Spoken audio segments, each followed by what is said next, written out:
Václav Havel. Definitely Václav Havel.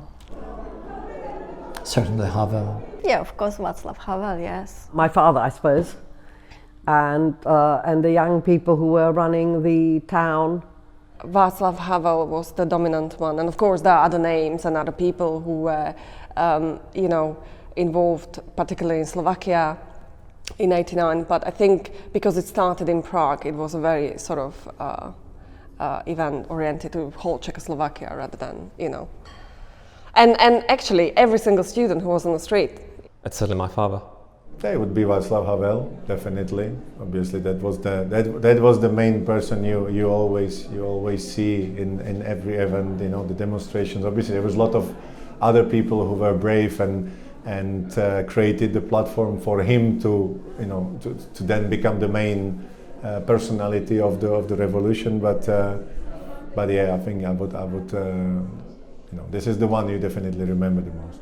Milan Kňažko definitely was, we knew him from all these kind of significant fairy tales and TV series from the television, so he was a big figure for us as kids, although he always played mainly negative roles. I remember that, or very dramatic. But at this moment, he was I love his voice, and still, when I met him years after Revolution, just only a few years back, and I still, when he started to talk, I still saw those, pictures on the television, and I saw him there, basically. Jan Budaj was another one. And a lot of musicians as well, actually. And it was very exciting, not just for the actors, but I also think for the musicians. Marta Kubišová, for example, that was a very, very beautiful moment when she sang for the people. It was also beautiful. It has to be Havel. My daughter who was born that year, but also Milan Šimečka, who was a great friend of our family. In my memory, Václav Havel would stick out because I was near to him physically. And it continued until 97 when I moved to London.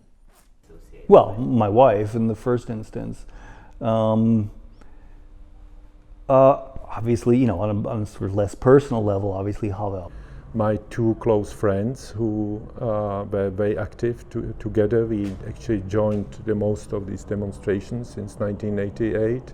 There are a number of people that I came across then and after, but Jan Grossman I associate because he helped me make contact with Havel. My wife. No, it's I think the Erne family who stuck with me even at great personal risk and were really my substitute family. He was a jazz musician. I would go with his jazz band, the Jazz Phonic Orchestra, jazz I think, and that sort of got me into the whole sort of quasi-official music scene.